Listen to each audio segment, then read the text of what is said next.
Hi kids, this is Ms. Laird and Ms. Strong, and we're here to show you how to do the lab setup for the peroxidase enzyme lab.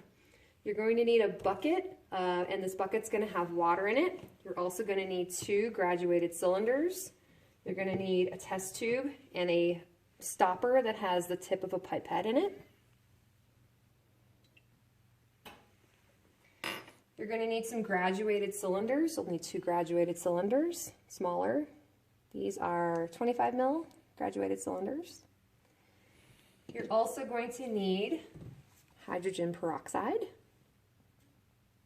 Now it's in a brown bottle because the brown bottle helps it not break down, which is really important to this lab. Absolutely.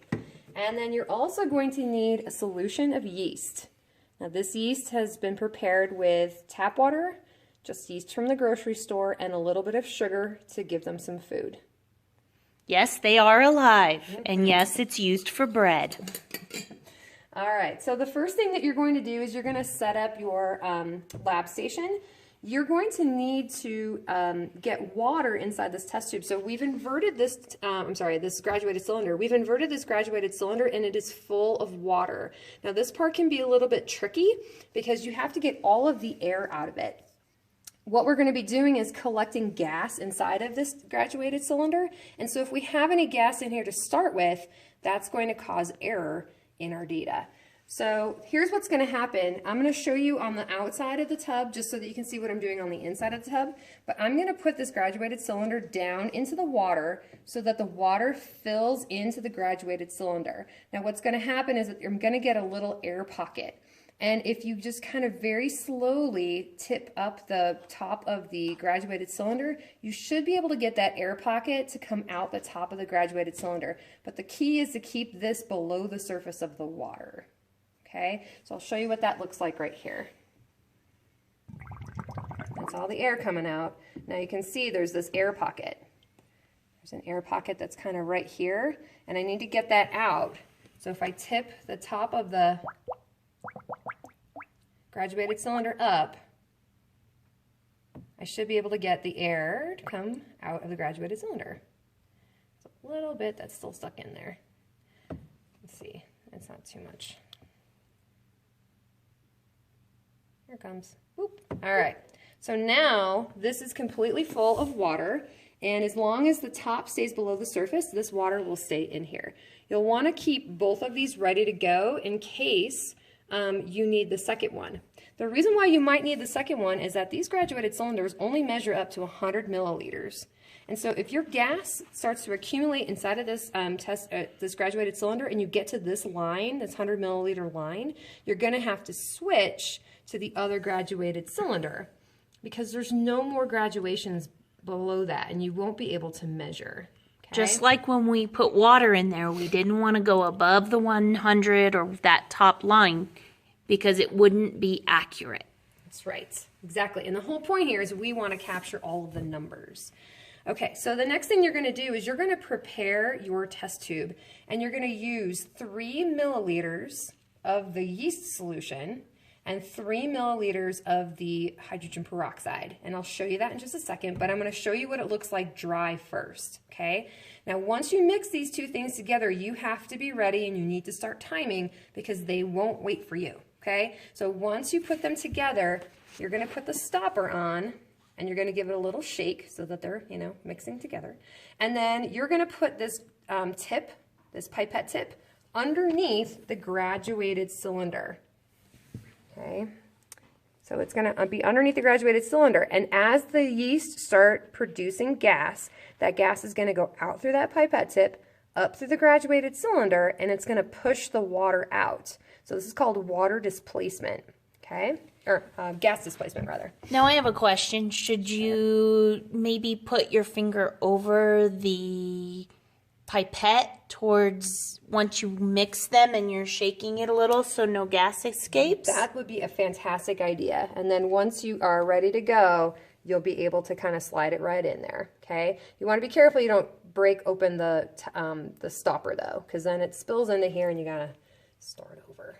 And that means resetting your water up too. Because that's nasty. That's gross. Okay, So here's what we're going to do. I'm going to show you what it looks like when we start mixing these two things together so you can actually see the gas forming. So this is my yeast solution. I've got 3 milliliters of yeast already ready to go here. And I'm just going to pour that in. Kind of smells like bread. And then I've got my hydrogen peroxide. This is a clear, colorless solution. So I'm going to put that in there too. Okay, and then I'm going to give it a little mix. You can hear it already. And then I'm going to stick the pipette tip underneath here, and this is going to start forming gas bubbles. And you can see those gas bubbles rushing up to the top of the graduated cylinder, and it's pushing the water that was in there down. So we'll be able to read how much gas is accumulated inside the graduated cylinder every 30 seconds for 10 minutes. Now this first one's going to be kind of inaccurate, don't you think, Ms. Strong? Yeah, because I forgot to start the timer. Oh, well, I was actually thinking because there's no graduation. Oh, yeah. So also the timer, yeah, that's important too. So your timer needs to be ready to go because this is going to start accumulating gas inside of here, okay?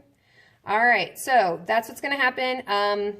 We may adjust the portions a little bit, I'm thinking, but this is what it's going to look like, and then you're going to read on the graduated cylinder. So this first one would be 5 milliliters, and you would write that down. Okay. Okay, so that's the lab. Welcome back. All right, so here's what we're going to do. We've got our test tube. I'm going to get a little bit of water out of here. We've got our stopper with the pipette, and we have 5 milliliters of hydrogen peroxide. It's clear and colorless in this graduated cylinder. We also have 5 milliliters of the yeast solution in this one here. So we'll put the 5 milliliters of the hydrogen peroxide in. It's very important between trials that you rinse everything out, otherwise it will start to react with anything that's still in there. And you will be doing this at least twice during one class period. Mm-hmm. You don't want to waste time, so make sure you manage it wisely. All right, so once you start putting this in there, it's going to start reacting. So have that stopper ready to go. And your timer. All right, so now this is going to go Okay, I started the timer. Awesome. Good job, Ms. Strong. All right, so you can see the bubbles are moving up inside of the graduated cylinder. Time. 30 seconds. Every 30 seconds. So that was about 5 milliliters. Oops. It's good to split the jobs on this. One person be the timekeeper, one person read.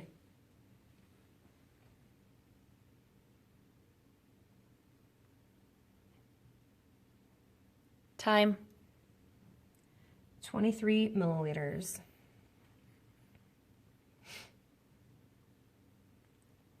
And then one person can be recording. It's a lot for the person to hold and read, but one person can hold and read if they have to. One person should record and one person should manage the time.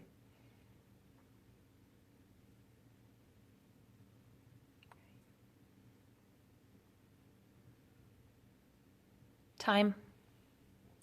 27 milliliters.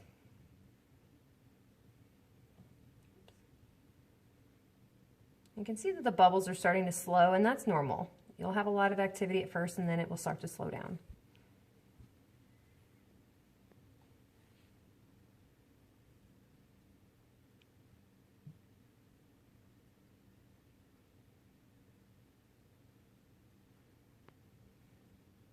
End time. 28 milliliters. Now you will be doing this for a full 3 minutes, so you have to wait. Just be patient. Mm-hmm. Do not forget, you also should be collecting some qualitative data in, like, maybe you could talk about what the bubbles look like in the beginning and then what they look like towards the end. You can note any color changes. You can look at anything you can see or smell even results in that. You definitely have a much slower frequency of bubbles now, and that might be a good qualitative observation. And I think I missed time while I was talking. We're going to say 29 milliliters. I think it was pretty close to that.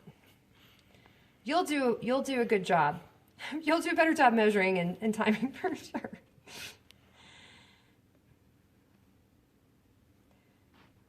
Okay. Getting pretty close. And that would be a full 3 minutes. Okay, 29 milliliters. All right, so once you're done, you'll bring this out. All of this can go down the sink. Everything is safe for the sink. You're gonna wanna rinse everything off, the test tube and the stopper, and run some water through the pipette too, because if there's any hydrogen peroxide or yeast that's still in here when you go to set it up the next time, it will start reacting with it.